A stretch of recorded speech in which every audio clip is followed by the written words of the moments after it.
বাংলা ভাষার প্রথম ব্যাকরণ কোনটি এবং বাংলা ভাষা বা বাংলা ব্যাকরণ চর্চার ইতিহাসে স্মরণীয় ব্যক্তিত্ব কারা? আমাদের জানা আছে যে বাংলা ভাষায় প্রথম ব্যাকরণ লেখেন মানুয়েল দা আসপুনসাম।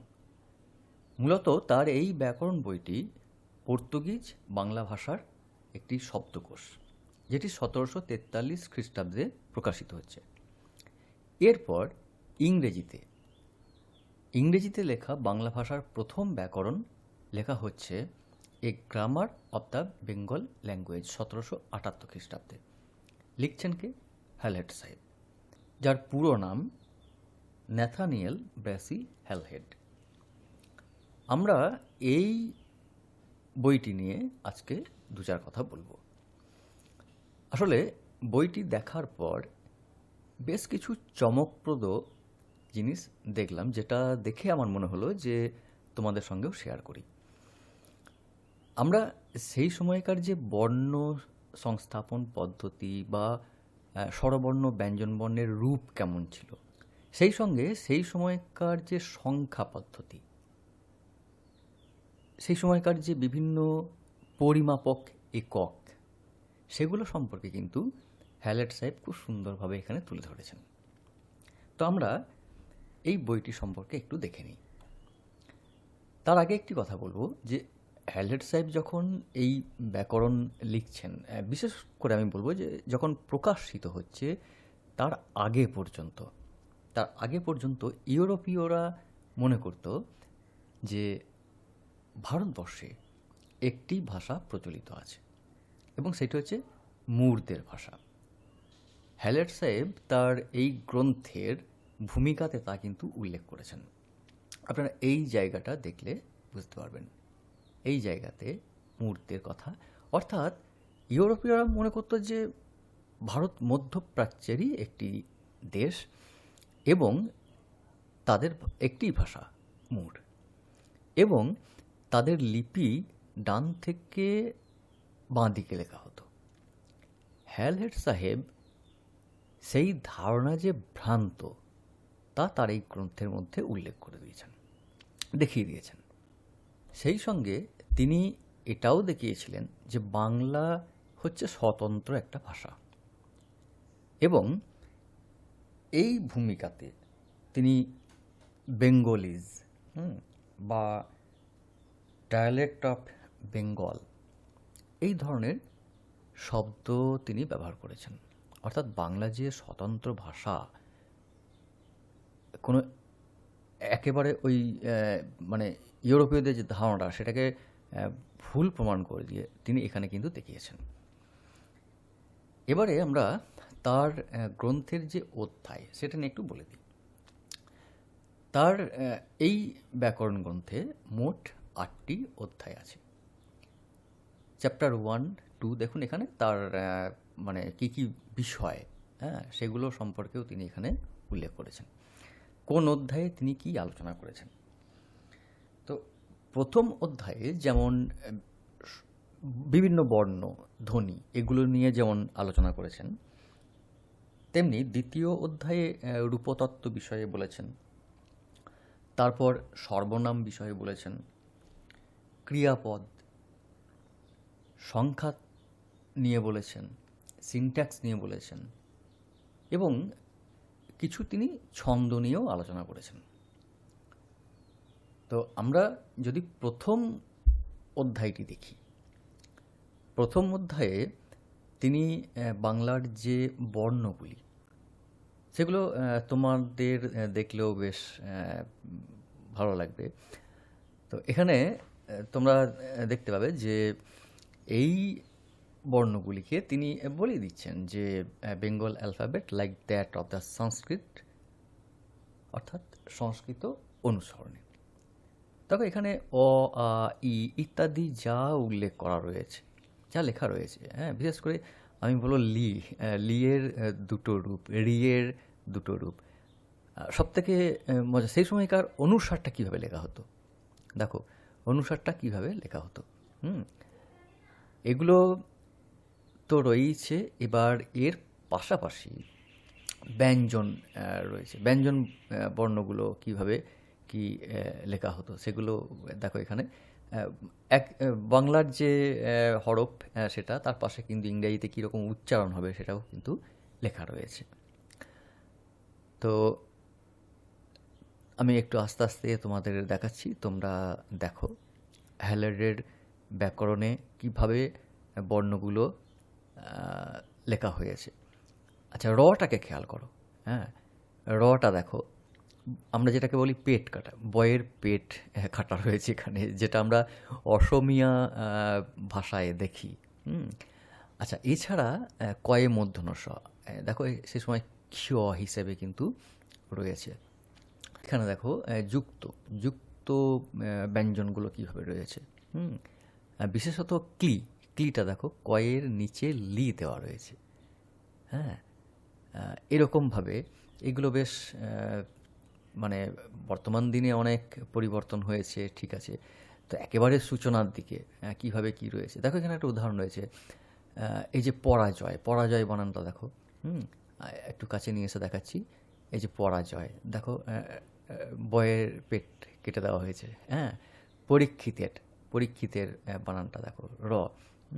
আচ্ছা, যে মতে, তারপরে সভা করে, পিতৃশ্রাদ্ধ করে, আর নিচে ইংরেজিতে লেখা রয়েছে।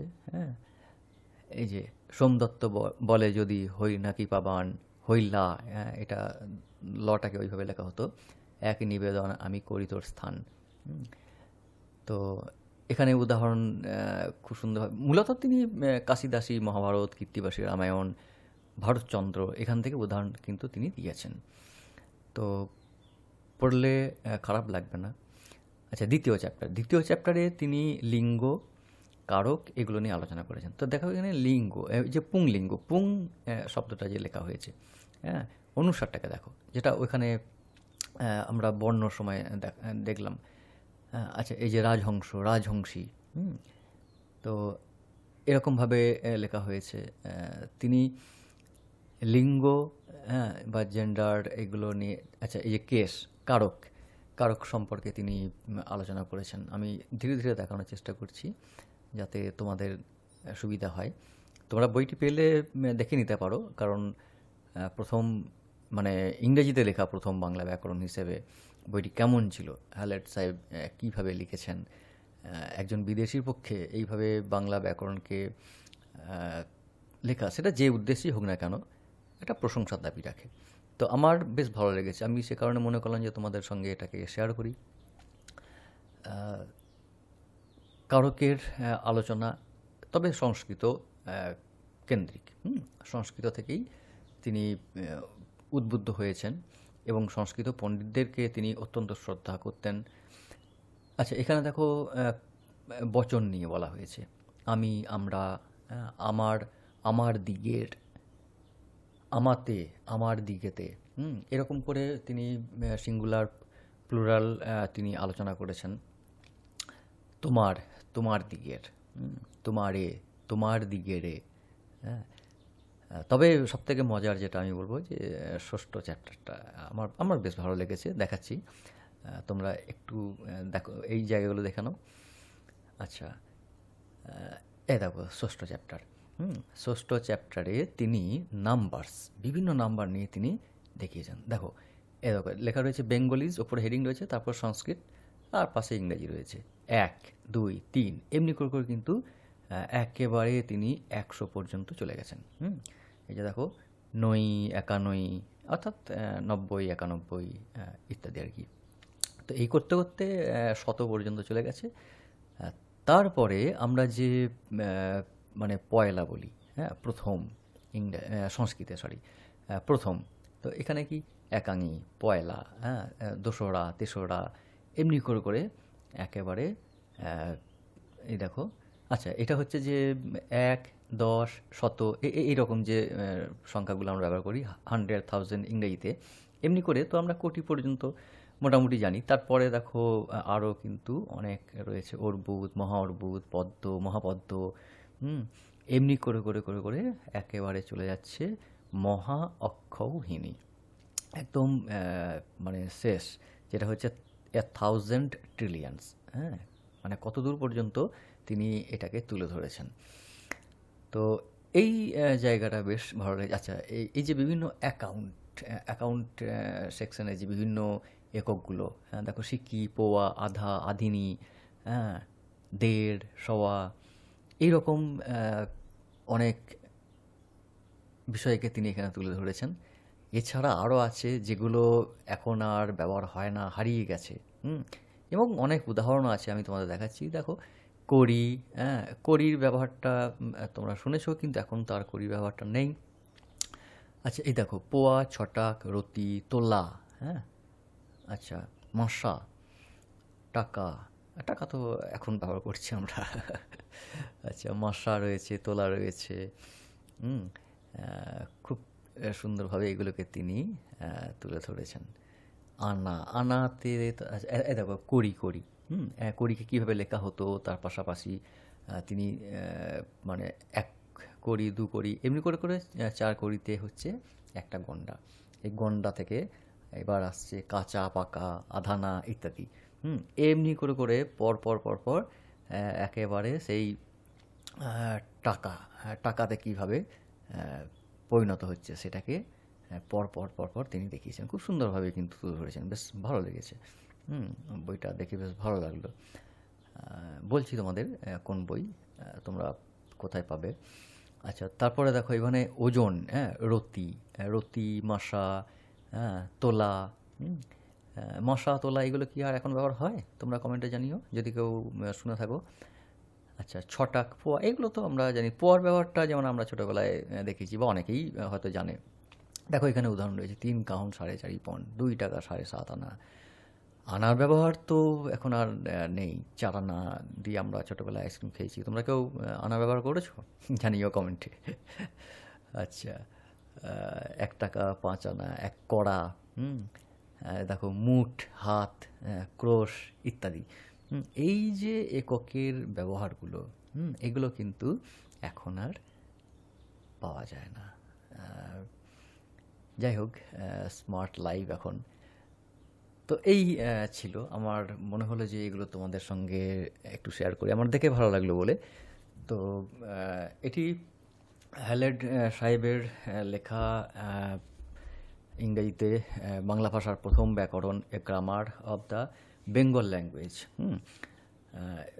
অধ্যাপক শ্রদ্ধেয় পবিত্র সরকার মহাশয়ের সম্পাদনায় পত্রভারতী থেকে প্রকাশিত হয়েছে। তোমরা চাইলে বইটা দেখতে পারো, ভালো লাগবে বেশ। আরও অনেক বিষয় আছে। তিনি সেই সময় ধরো ছন্দ বিষয়, ছন্দ নিয়ে সামান্য হলেও আলোচনা করেছেন। ক্রিয়া, বিশেষণ ইত্যাদি নানা বিষয় নিয়ে তিনি আলোচনা করেছেন। তো আমরা এর পরে, তোমাদের যদি ভালো লাগে তাহলে এর পরে আমি তোমাদের উইলিয়াম কেরির ব্যাকরণ বইটা নিয়ে দেখাতে পারি। এরকমভাবে অনেক বিষয় আছে যেগুলো বেশ ইন্টারেস্টিং আর কি। তো যদি ভালো লাগে একটা লাইক দিও, আর অবশ্যই কিছু বলার থাকলে কমেন্ট করো।